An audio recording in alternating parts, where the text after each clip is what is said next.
Well, thank goodness my ear is back to normal, except for an itch in it at the moment.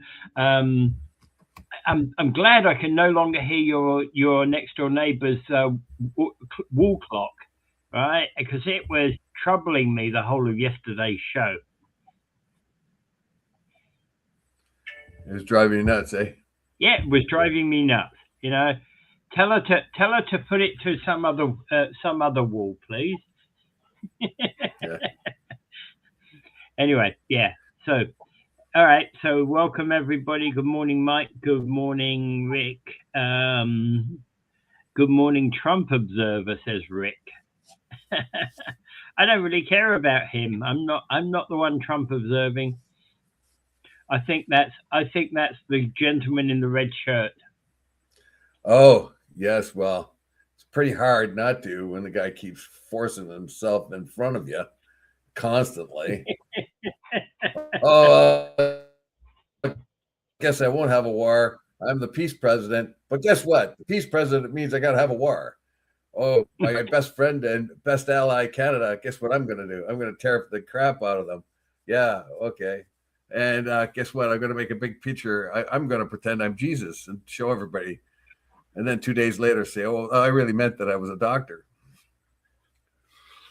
Yeah, I'm going to make an arc of triumph. I'm going to put my face on the bill my face is going on U.S. money. Where else do you see that kind of thing? I remember the face of Gaddafi on money in Libya. Yeah, that kind of comes in a dictatorship, doesn't it? That kind of thing. Yeah, wants to put his face on Rushmore. Yeah, most. You see, for example, there's Pierre Poilievre or Mark Carney, if they were bringing out a new $250 bill, which is a dumb denomination, but I get it. It's a limited scope $250 bill for the 250th anniversary, right? That's fine. It's okay. It's cool. But why is his face on it? Yeah, if I was the U.S. president, I'd be saying it needs to have George Washington's face on it, or Lincoln's face on it, or one of the other founders, maybe a founder that hasn't been on the money before. Sure, John Hancock was the most wealthiest guy in the United States at the time. He probably financed a huge amount of that war. Look, so this is how about a French and United States flag crisscross? Because the United States would not be a nation today if it weren't for the French Navy and the French Army and the French money that came in and supplied them. Like where did they get the firearms? They got them from the French. Yeah. Where did they get the uniforms? They got them from the French. They didn't have a navy, so whose navy did they use? The French Navy, right? They didn't have and the final couple battles in Yorktown, they outnumbered the British 2-1. Well, one part of that 2-1 was the French army. Yeah, and they had also come up with a way. They come up on Yorktown with a strategy to confuse the British, because they had used a spy to actually spread disinformation to the British forces. Well, Cornwallis, who was at Yorktown, didn't like being there. He didn't want to be there, but he got orders from New York, and that was the guy that was probably full of the bad information. Cornwallis could see how vulnerable he was. But in any case, aside from all that, when the current president wants his face on money, what does that tell you, right? It tells you Gaddafi, it tells you Hitler, it tells you that kind of thing. So another guy, gold statues, 20-foot gold statues. I think there's, I don't know, 5 or 6 gold statues of Trump around there. Yeah. He's going to have a huge gold statue, I guess, in one of the buildings there. I think when he has his, there's probably a massive gold statue outside the Trump Kennedy Center. Oh, did I misname it? Yeah, no, I mean the Kennedy Center that he wants to name after himself. Yeah, they've taken his name down because it's illegal. And what about the East Wing? There's now this giant ballroom project that's supposed to be him and his friends pay for, but suddenly it's become they need more and more money. So they decided, oh, well, we're going to make it a defensive thing. Therefore, we need taxpayer money. Oh, how about that? This is not going to touch the taxpayer money at all. And all of a sudden, they're on the hook for over $1 billion. Yeah, well, they're not going to make a profit otherwise. So how do you ignore a guy? How do you ignore a guy like that? How do you like the guy's weird as the weirdest guy I've ever. You just made Ricky's point. You just made Ricky's point, sir. I did. Yes. Yep, you did. The guy is so weird. You fell for it hook, line, and sinker. He threw the line in, he wheeled it up, and he caught you, right? That's right. Well, because, as I said before, it is impossible not to pay attention to the guy because how weird he is. And like when you got somebody that weird going on and you think to yourself, how did this happen? How did such a weirdo get in such a place of power? You're forever wondering, and he's got a whole bunch of weirdos in the White House with like Hegseth and Miller. These guys are weird. Lutnick is a little slimy weirdo. Yeah. All right. How do you ignore that? Yeah. All right. Let's move on. Let's get to our show for today, shall we? Yes, indeed. All right. And today we'll one quick. How about Carney? Well, he hasn't been. Well, what about Carney? Is he weird? Is he going to put his face on the money? Is he going to have a 20-foot statue of Carney? Is he going to do that? What about Carney? Is he going to do that? Is he going to put his face on the money? Is Carney going to do that? Is Carney going to put punitive tariffs on countries that are smaller than him? Is he going to do that? Is Carney going to start a war? Is Carney going to tell everybody he's the peace president and then start a major war that he can't get out of?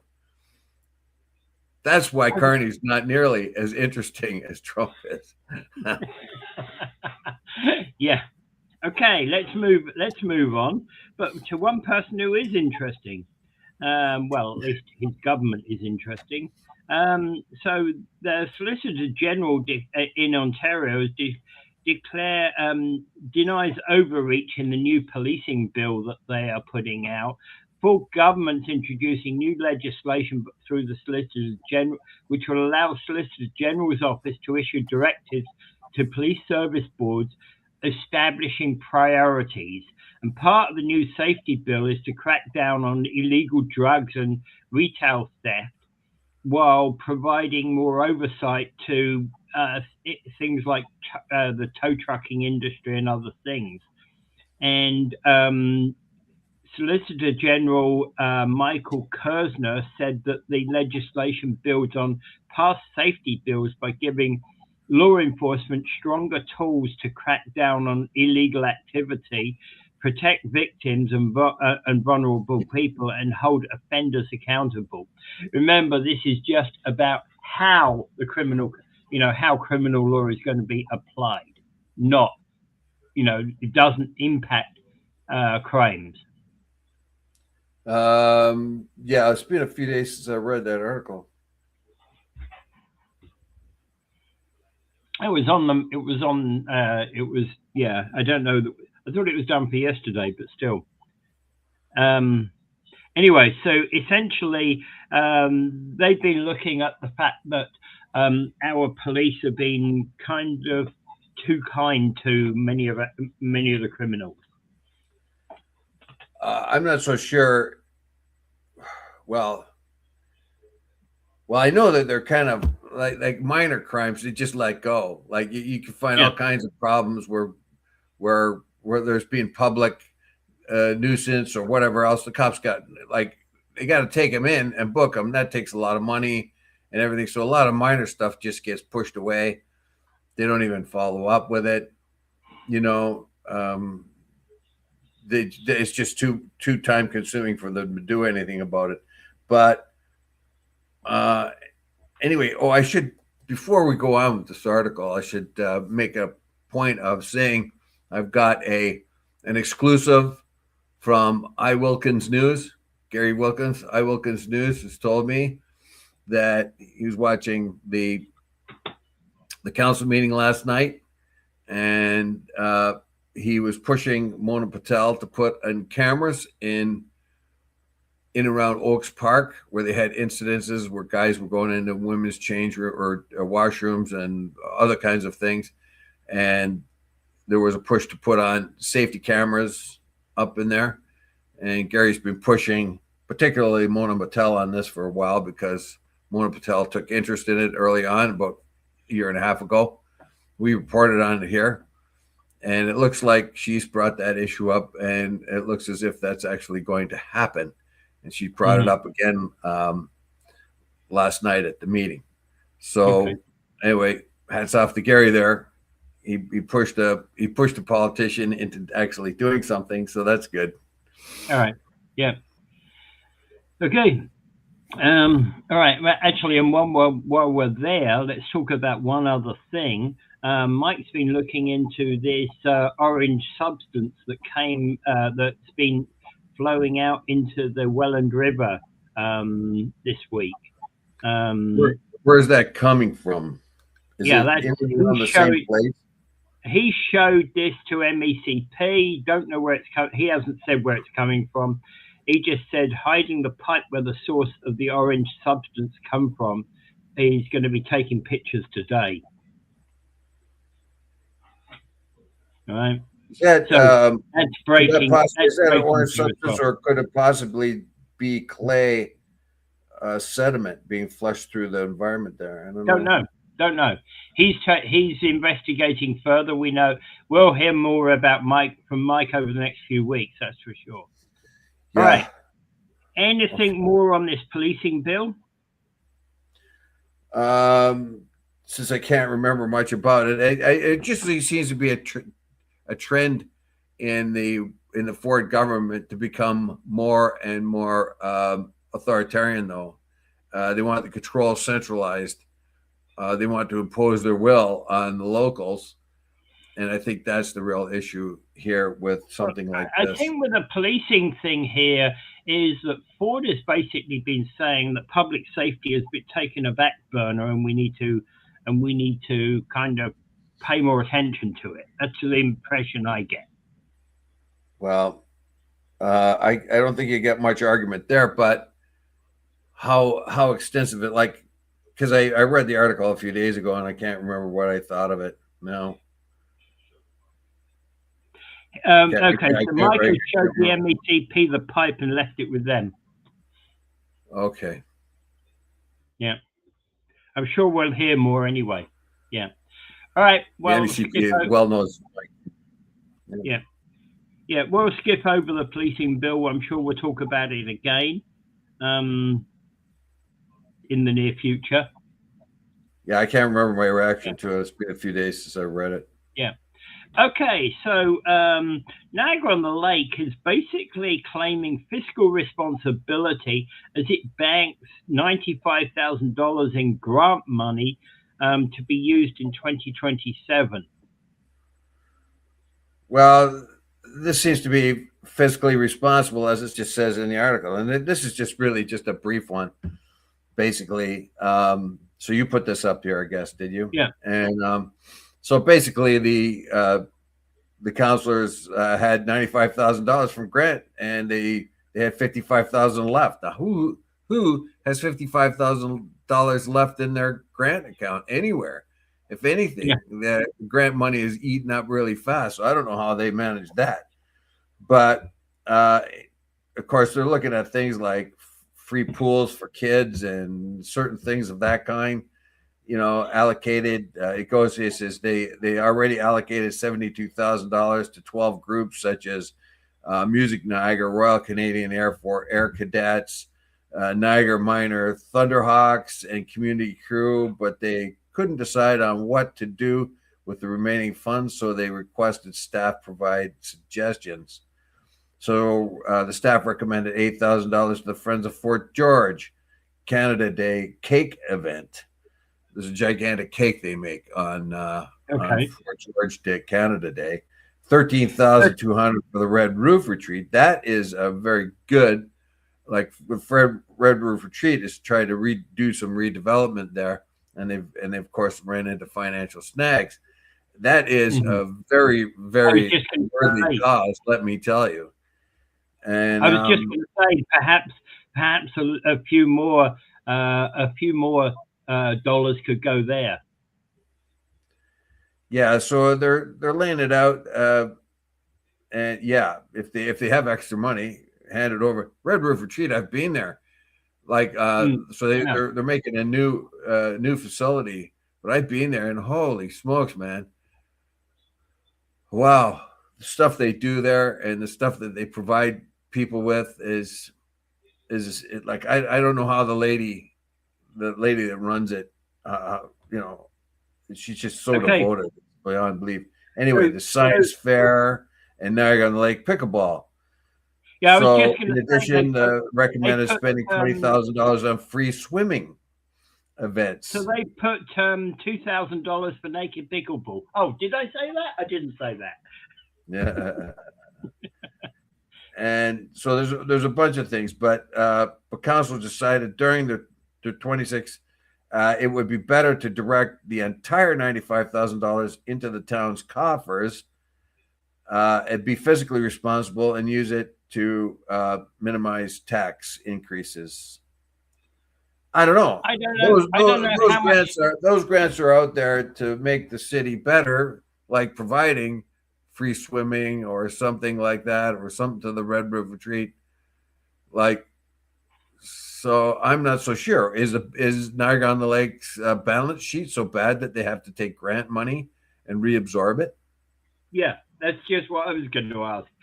Does it really help balance next year's budget? I doubt it. I'm very cynical on this, Dave. Yeah, sounds like selfish. Now, mind you, if the city's budget is that bad and they've messed up and their balance is off and they feel that they have to do this and they're getting pressure from the citizens, but Niagara-on-the-Lake, generally speaking, is a pretty wealthy little place. Mm-hmm. Yeah, so I don't get it, but I don't know. I'm not sitting in their council meetings. Yeah. But anyway, we don't know any more about it because we're from Niagara Falls, actually, so we don't follow Niagara-on-the-Lake politics too much. But that's kind of interesting where they've actually now I can see on one sense reabsorbing the money in and helping hold the line on taxes. That's great. But on the other hand, all those little suggestions of where the money goes, they were all very positive. They make the town and a nicer place to live. Oh yeah. I mean, you can get rid of the pickleball court. I mean, there's all kinds of them everywhere. You can go anywhere to play pickleball, it seems. But I mean, like the swimming events or the big cake. I don't know. Maybe cut the big cake out, but that's fun. That's fun for the city, right? That's an event the city likes to do. What a lot of people go to, right? Events like that. Yeah. So you still have to have a community you want to live in. Yeah. And man does not live by tax breaks alone. Yeah. All right. Very, very interesting thing you just said there. Yeah. All right. Moving on. It's the fourth time in 5 years that a student from Niagara College has from Niagara College's Public Relations Graduate Certificate Program has received top national honors for the Canadian Public Relations Society. And this is been awarded to Jacob Pozzebon. Who received the Notified Student Award of Excellence on May 26th from the Canadian Public Relations Society. Yeah, congratulations, Jacob Pozzebon. I went to school with a few Pozzebons. I wonder if he's related. And in any case, he's won this, and this is the first time I've ever heard of anything like this. It is an award for public relations. Like, where have you ever heard of anything like that before? Yeah. Have you ever heard of an award for public? And how come it's the fourth time in 5 years that Niagara College has awarded this, and this is the first time we've been hearing about it? That's actually part of the reason why I dug this up, because I do a lot of reading, as you know, about local issues, and I'm like, what? We haven't reported on this before, because I got no recollection of us reporting on this. No, I don't. Maybe this is the first time it's actually made it to the paper. Yeah. Maybe because of that, the fact that we seem to win of that in and around here. So it's a Brock thing, basically. Yeah. Yeah. And a local person has won it. Although some of the other names they mentioned I recognize, so I wonder if it has been in the paper and we really haven't brought it up. Yeah. Something else was possibility happening at the time. Yeah. Yeah. So so that's rather interesting.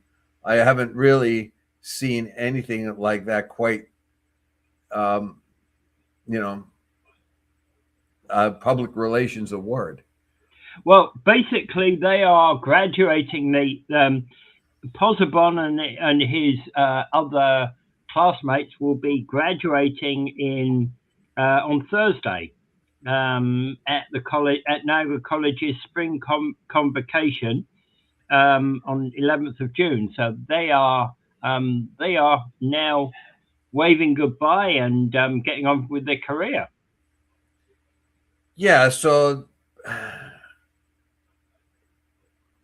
anyway, this is very, very interesting. The CPRS, it's called, the Canadian Public Relations, doesn't really spell, Canadian Public Relations Society has awarded this. And the national conference was in New Brunswick. And he says, I'm truly honored for this recognition. But then again, it got me thinking, well, where do public relations people come from anyway?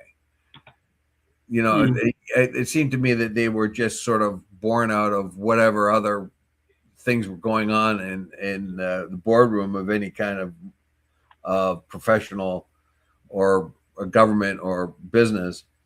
But here, anyway, he a clear understanding and application of principles of public relation theory, professionalism, and leadership in scholastic activities. It's fantastic. Well, so basically, what he's basically a writer in passion, hard work, very interested in communications. They tell a story sometimes. But you see a lot more public relations issuances. If you get email and then say if you're part of an organization like Kiwanis, for instance, you'll get all kinds of PR stuff from all kinds of places that want to notice you because they want money or they want support. And once you do, you get their PR blab steady. And I ignore almost all of it because it's just all the same thing.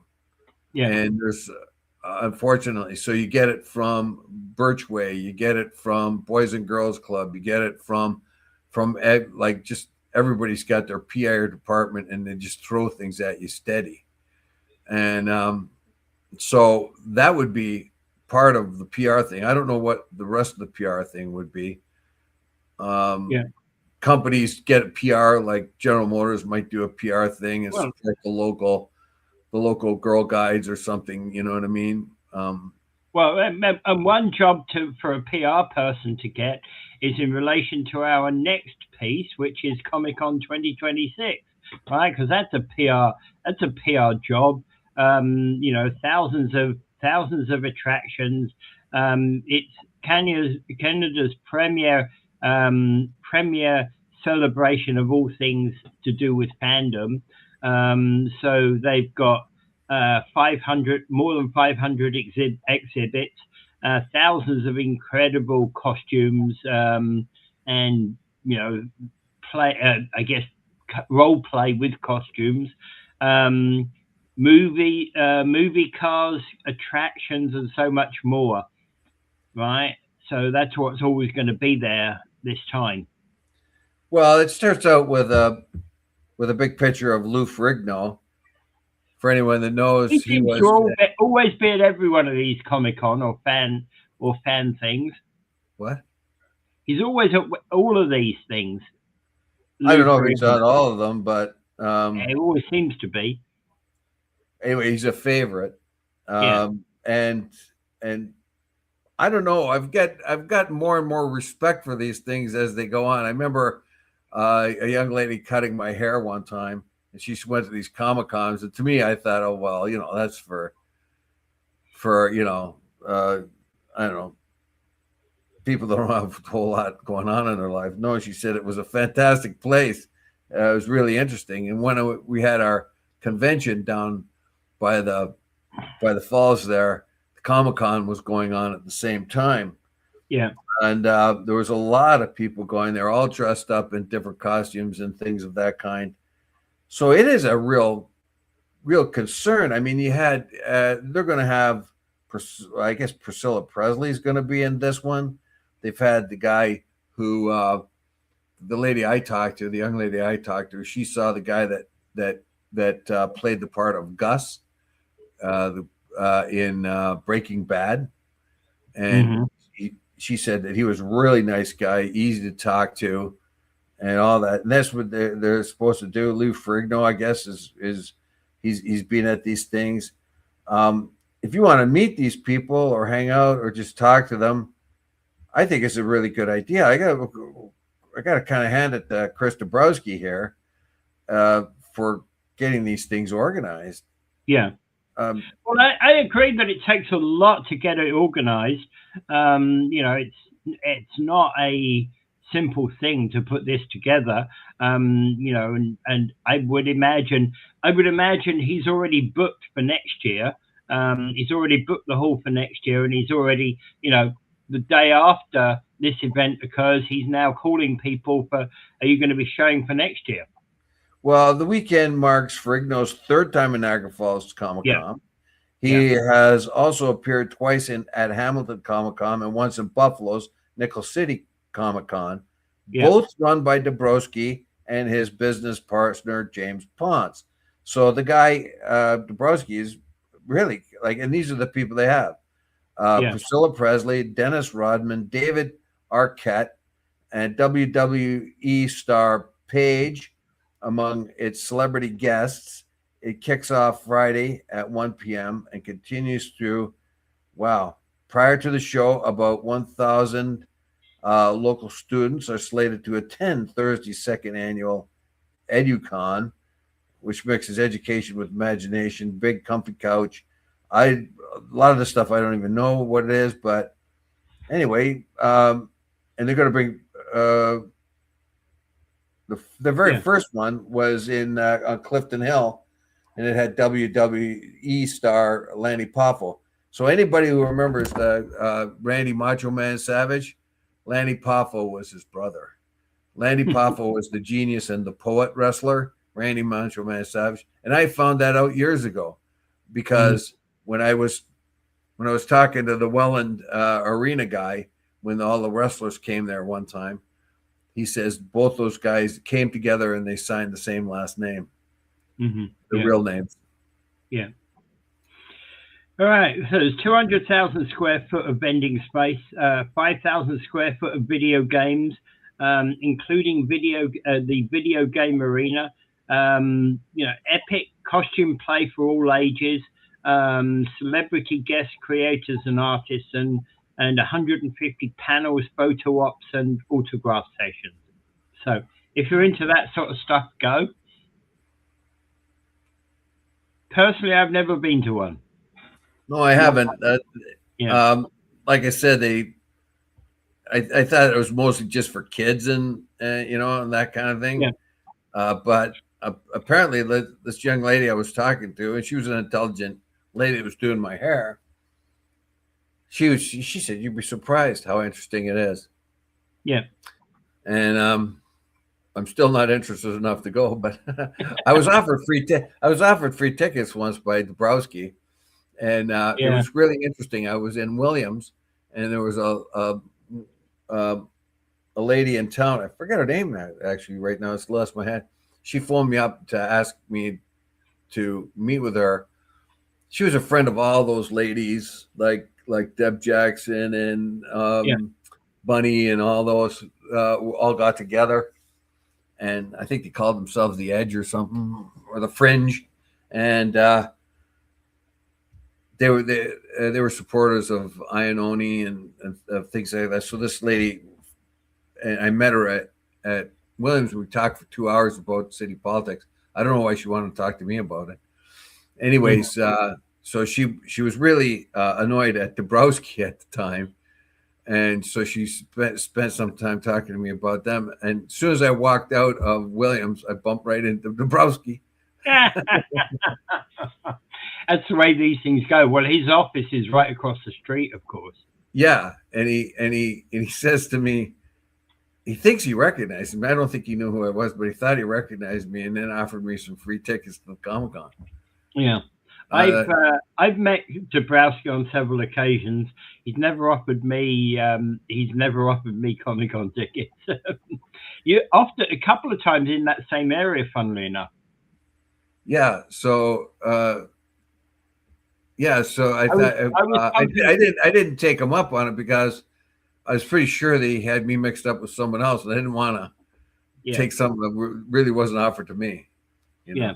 Well, I think where I'm, the gas station, the Petro-Canada gas station, I bumped into him there one time. Yeah. Don't remember much about it, but I bumped into him there. Anyway, all right, moving on. Okay. Restaurant Pearl Morissette in Jordan Station has been ranked third best restaurant in North America by America's Best 50 Restaurants. And interesting, it's an interesting eat. I've been there once, a long time ago, but absolutely loved it. Yeah, so you've been there once, right? Have you? Once, a long time, about I suppose 12 or 13 years ago. May not have been the same place, but it may not have been the same name as is now, but it's been a long time. It's been the same place, up in Jordan Station, Well, I remember. I don't know if we reported on here, but I do remember reading about it and what a rage it was when it first opened. I remember, and then later on, I friends of mine asked me who've got money, asked me where a good restaurant was, and I says I've never tried it, but this Pearl Morissette really stands out.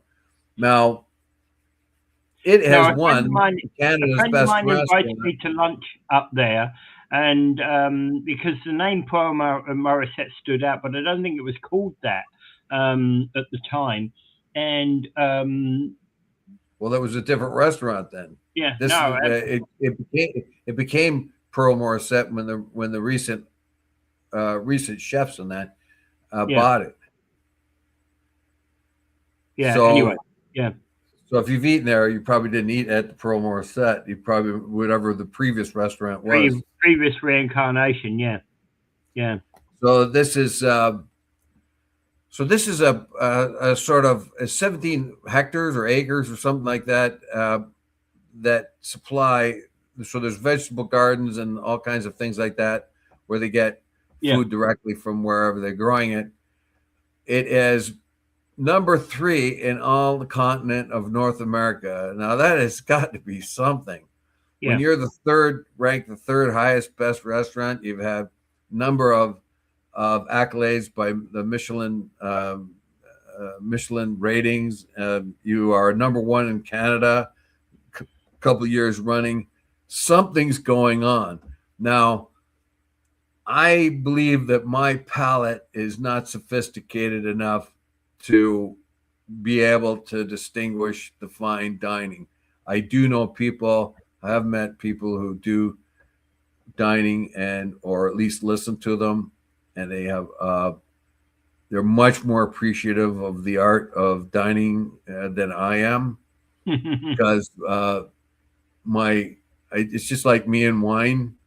If it's palatable, I'll drink it. Yeah. All right. So you don't know you don't know a 1997 Bordeaux from a 2010 Bordeaux. Oh yeah, I wouldn't like. I like what I like, and it might be cheap Italian wine. It might be. Well, somebody tipped me off to some French wines one time. Who had made a kind of a little independent study of it, gone around and checked out all kinds of different wines, decided they were going to do that. And he tipped me off to some very low priced French wines that were excellent. I don't know if you even still have them in the liquor store anymore. Actually, you really can't get the best. There's some good low priced French wines you can get in places like Carrefour in Calais, where you've never heard of this winery, and there is some absolutely truly excellent wine. I've got some in my cellar. I think I may still have some in my cellar. I've drunk them over the years, but when I came 20 years ago, I bought a whole selection of French wine. I probably only got 2 or 3 bottles left, but some of the non better known wineries are actually some of the best in the world, in my view. Take warning, though. A French person, a reviewer that I was reading, said, remember, France has the very best of all wines, but it also has the very worst. So be careful if you don't know what you're doing. Yeah, true. It's very true. Yeah. So in any case, that's just that's very interesting that a place in Jordan would have a restaurant of that distinction, when the number one restaurant, they were number 3, number one restaurant is right in the middle of the city of Chicago, where you would expect a high class restaurant to be. And I think the number 2 is within a city as well.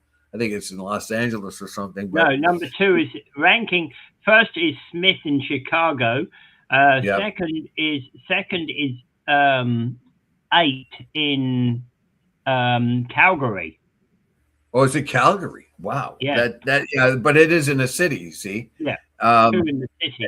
And the top 5 of the top 10 restaurants in North America are in Canada, including Montreal's Mont Lapin, which is number 5, and Toronto's Quetzal, which is number 9. Yeah, so hats off to us. Our culinary abilities are world renowned.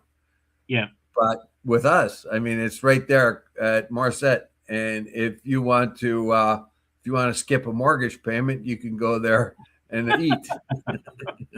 I was fortunate enough that when I ate at that, I think it's a precursor to this one, same location, because I recognized it, looked it up, and that's kind of what I definitely remember eating there. But beautiful food. I had somebody else pay for it. I'm going to see if I can get images of. But the interesting thing is about that, Dave, is that whenever I've gone to some of these places, I've always had somebody else pay for it, i.e. the company that I'm working with, usually. Well, this is the kind of restaurant where they don't put the price beside it. Yeah. And here's West Coast Dungeness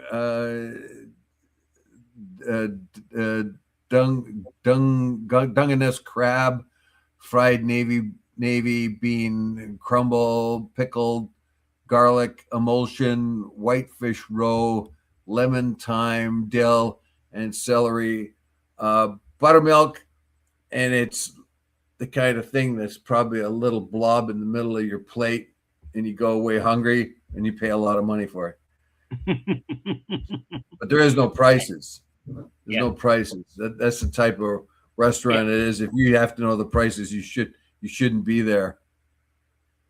Yeah. And yeah, so it has you can find the menus of Pearl Morissette. Just go on there.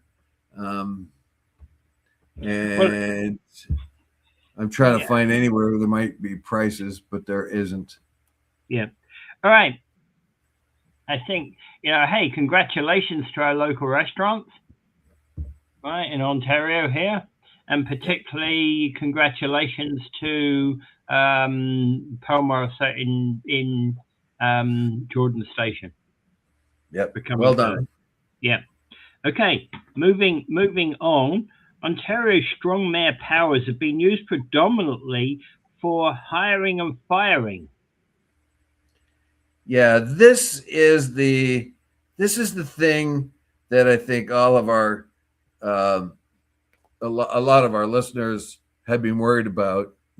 We mentioned Mike before, and yes, the strong mayor powers is supposed to accelerate things to do with housing. That was the whole point. It was to overcome NIMBY and other resistances from the council and the bureaucracy and so on.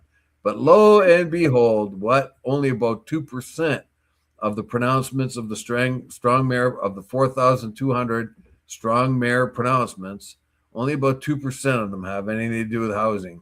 The rest have to do with staffing. And it looks like some of these mayors think of themselves as potentates, and the whole process is being compared to the Trumpian type of politics that are happening south of the border. Sorry about that. One more time. In a way, Dave, that does not surprise me, because in fact, one of the I've heard it said by both Diodati and other mayors locally that one of the biggest problems they have is actually in recruiting people and how slow the process is. And one of the mayors commented about how the best staff they had always slipped, the best staffing options they had always slipped through their fingers because nobody could make a bleeding decision. They decided Joe Smith was the best person, but Joe Smith, of course, is looking at 5 or 6 other options at the same time. And because they can't make an offer to Joe Smith, he's gone. Yeah, that may be so. But in this particular case, let's look at this situation in Aurelia. What has happened here? Oh, boy, I just lost the article. Here we go. So Aurelia declares a state of emergency in the wake of a devastating ice storm. Yeah. So the mayor, Don McIsaac, turns to the province for help, and he asked the housing minister, Rob Flack, for a package of unprecedented authorities introduced by Doug Ford's government's strong mayor powers. And this ostensibly was to sort of accelerate whatever he needed to do to fix the ice situation. What's he do? The first thing he does, right? Yeah. So the first thing he does is he dumps the CEO that has just been hired. He took it upon himself. So McIsaac's next move stunned the members of the council and the public. With his first flex of the new powers, the mayor terminated incoming chief administrative officer, the guy that was hired and approved of by council, dumps him with a week before the guy was able to start, and then hired the guy that he liked, who was the guy that was holding the fort together until the new CEO came. So he obviously had his pal. He wanted his pal to go in as the CEO. He wanted his guy in there. Yeah, that's problematic because almost inevitably that would have caused a financial. That would have had a financial hit because they would have had to have sued him, because even if he didn't, he could have easily sued the council, because he's likely to have taken steps to make himself available, and in that process, he's likely to be out potentially a lot of money. McIsaac won't just justifies his says what he did was for the good of everybody, but can't tell you why he did it. and can't justify his decision. Mm. But because he had the strong mayor powers, he could get away with it. Yeah. Previous, the process required the approval of majority of council. The strong mayor's powers can hire and fire any division head other than the handful of protected positions like the police chief, integrity commissioner, and the auditor general. Believe me, the auditor general would get kicked out too if they could, for sure. Culturally, the powers are having a real big impact. And there are other, like, there's all kinds of them all over the place. That was in what was happening in Aurelia. And a petition circulated in the wake of the firing. More than 400 signatures called the move a gross abuse of power. And the decision pits in the face of democracy. I believe that. Like, you can't do that. Like, if you want emergency powers, and then the first thing you do is fire somebody, incoming guy, and promote a guy and again, it's the same happened in Caledon, where Mayor Annette Groves dismissed the town's new chief administrative officer within a month of receiving the powers. The idea of power and control, it's not right. It's not our system won't work in Canada. I can understand some of the reasons why the strong powers were put into place, and I know they can be overturned by 2/3 of the council. But when you fire a guy like that before he even starts, how are you going to get him back? He's going to go somewhere else. Yeah. So the STARS analysis counted at least 9 occasions when strong mayor fired chief administrative officers or other top city officials.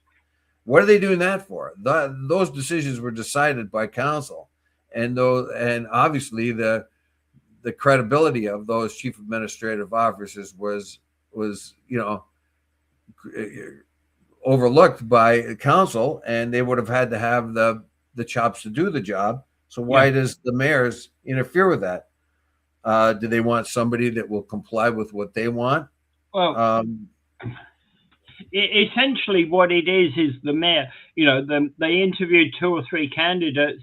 The mayor liked Joe, and the rest of the council liked Mary. The rest of the council selected Mary, and Joe didn't get offered. So the mayor decided, hey, I'm giving the job to Joe. Wrong. Well, the thing too is it makes everyone else frightened that who is that the mayor can dump at his whim, as her or his whim, and they will have to go along what they think the mayor wants, just like we see in the States right now. If you don't go along with the yellow man or the orange man, then you will get dumped, no matter what you think of it. Yeah. So it says, in fact, it relates compares that to what's happening in the States at that present time in this article. So I said it undercounts true volume of staffing changes triggered by powers, since the mayor can also use the powers to delegate authority for hiring and firing. So anyways, he doesn't have to just quit it, but he can hand. In Caledonia, Mayor Annette Groves fired the town's chief administrative officer a month after she was granted the powers in 2023. Her hand-picked replacement, here we go, led a dramatic restructuring that saw the town's chief planner, top lawyer, clerk, chief financial officer, and several other senior bureaucrats replaced through terminations, resignations, and retirements. And Groves under fire for her use of her powers, including proposal to fast-track the rezoning of 2,000 hectares of formerly agricultural and environmentally sensitive land to allow residential development. Recently announced she would not run for re-election. She's going to get dumped, basically, pretty hard. Also, in Haldimand County, these are women, by the way, Shelley Ann Bentley used strong mayor powers to fire popular chief administrative officer Kathy Case. But you could do these kind of things, but you have to bring up reasons why. Just because you don't like them, or just because they don't cooperate with your own political agenda. Yeah. And Bentley denied the move was retribution after Case and another local official launched an investigation into leaked confidential correspondence. So naturally, Case got dumped, and and at the time they had launched an investigation into leaked confidential correspondence. So obviously Bentley wanted them out of the way, and yeah. And basically, Rick is making the point we're moving to the USA system. In the USA, the mayor can fire the chief of police as well. Oh, well, there's a different system down there because I think there's a lot of election levels that are happening. But it depends. I imagine it depends on the difference in the states. Every different state would have a different. Remember, what we forget about the United States is Americans are very, very loyal to their states. You know, they think of their state almost as much as they think of their country. Their state is a unique state. It's called United States of America, and there's always this constant problem between interference from the feds and the state. We're finding a little bit happening like that up here in Canada, where that's been put into our constitution, and that's why, like Quebec and Alberta, can say, "Hey, we don't like what's going on. You know, we can do a referendum, or we can bring in the notwithstanding clause, anything of that kind." You know, but in the United States, they're very, very loyal to their state. Yeah. Somebody from New Hampshire who's lived in New Hampshire all their life, that's their number one issue, is what's happening in New Hampshire, and the rest of the country second. So they're very, very state oriented. That's one of the big reasons for the Civil War. Each independent state was it always surprises me because you know, essentially you have got 50 different nations in America, not one. It's not that united. There's a lot of differences, but you know, you may just cross the border between New York and Philadelphia without batting an eyelid, but essentially there's a lot of difference between New York and Philadelphia when you cross the border. Oh, obviously, yeah. I mean, you can't compare Mississippi to California. No, you can't compare Arkansas with New York State, you know, or Massachusetts. It's a world of difference. Absolutely, it's a world of difference, right? And they're realistically 50 different nations operating under a single banner, rather than the United States. You know, because there's lots of different. But anyway, All right. But the American system. As a matter of fact, in this article, somebody points out why they're wondering why Trump, or why Ford is so critical of Trump when he's trying to do what Trump is doing governmentally. Well, yeah. Well, maybe Ford's thinking there's only room enough, that this continent's only big enough for one blonde lunatic, so that's going to be me. You realize you're going to get sued. I got nothing to do with what Dave just stated here. Actually, I don't have much issue with Ford. I think the reason why he's getting away with a lot of what he does is because the other parties are not coming to the fore. I don't like this business about strong mayor powers. I don't like that kind of thing. I can understand why they're trying to do it, to accelerate the business of government, and I can understand under more leftist regimes or left-leaning regimes, you get nothing done because no one has got the courage to say, "Yeah, we got to knock down that tree so we can build a house." You know. All right. Okay, so moving on to the last thing.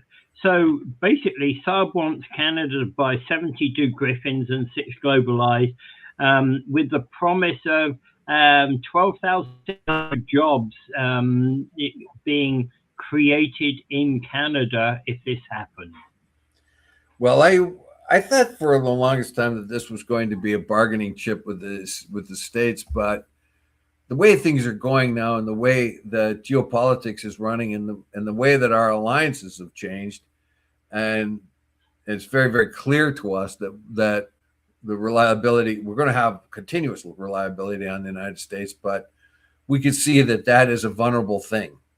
We could see by the actions of what has happened in the United States and Jameson Greer and all the lead up to all of this. We can see very clearly that we're always going to be in a very vulnerable position. So what we want to do is reduce that vulnerability. Now, the F-35 fighters that they have, some of those would be built in Canada, but these Griffin fighters, much more of them would be made in Canada. Yeah, you probably get the Griffin fighter is not supposed to be as good as the F-35, but we can get more of them, and we can employ more Canadians doing it. Yeah. So, and then we don't have to worry about the U.S. canceling our F-35s or putting pressure on us or whatever else. Particularly when they're always continually going to war, we might not get our F-35s too quick. The United States is the leading country in arms and munitions sales, but right now they're bogged down. They have such a backlog of that. Might be another reason why we want to go with Sweden. Yeah, Sweden has recently joined NATO. Sweden is a Nordic country. We might want to bond a little bit more with those Nordic countries. We have a commonality of areas to defend. And we got nutcase down below, the south of us. We all of us have to contend with. So that's reasons why we could. Now, at first, I thought it would have been just a bargaining chip, but I don't think so anymore. I think it might be better bang for the buck if you can get 12,500 good-paying jobs out of this. You know, for a very long period of time, because it'll take some time to build these things. I'd go with that, because you got. It's not just about building the Canadian ones. If the Griffin aircraft are being sold elsewhere in the Americas, then it's likely to be Canadian jobs that will build those. Well, parts and everything that go alongside anything to do with aircraft, that has to be built for years into the future. Well, the Griffin, in English, Griffin fighter. Well, obviously, we might be able to supply the other Nordic countries if they don't have the capacity to build them. I don't think North America would buy any. Maybe Mexico would buy some, but they, of course, they have to be worried about what the United States thinks too. But this is, we find that the U.S. arms suppliers are getting behind.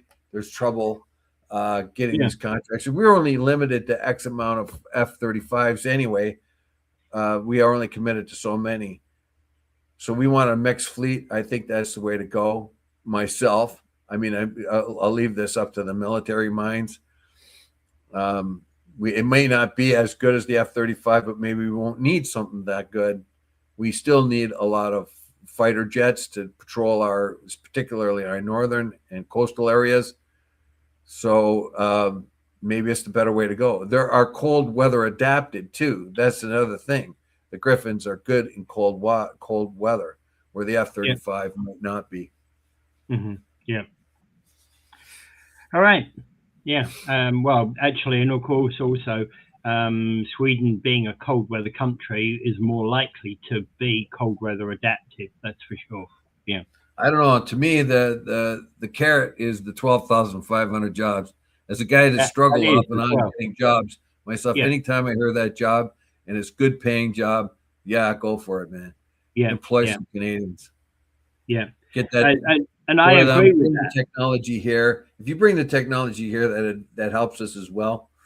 Yeah, bring that home. I agree with that, because that actually is a positive reason to want to go with that bid. because because we do need the jobs.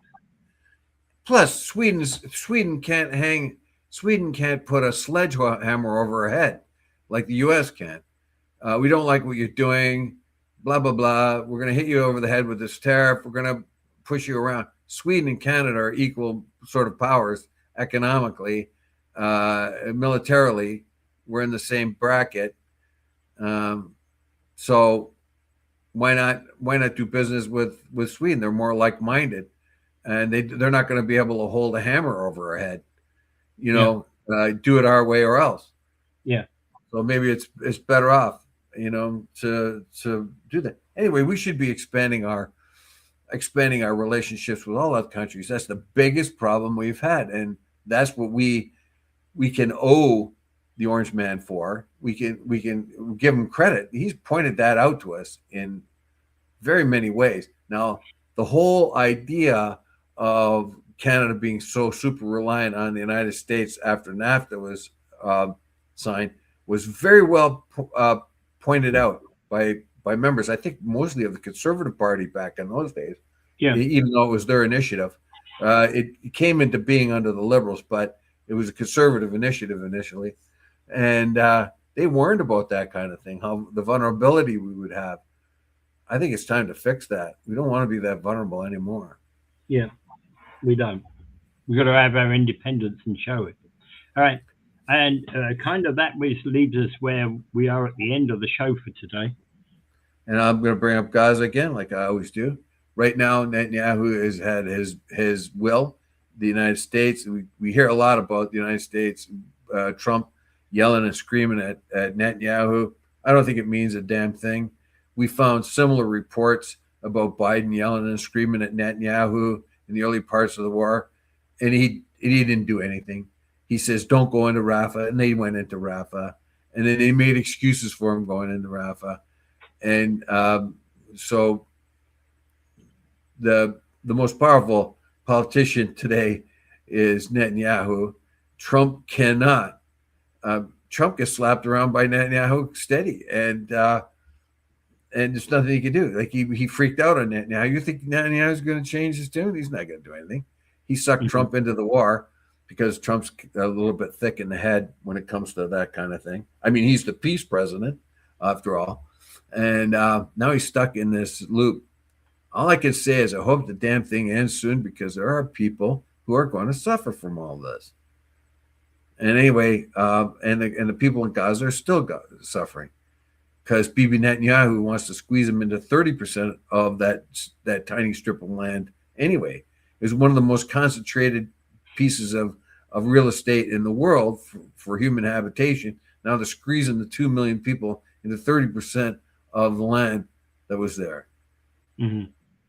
Yeah, complete nonsense. God, it's going to be and Trump apparently got really angry because of course they're killing 20 people to get one, and they're not even sure they got that one. And they're not using smart bombs at all. They're using big dumb bombs, cheaper. Yep. It ain't going to end because Trump has got no control over Netanyahu. Netanyahu's got the power.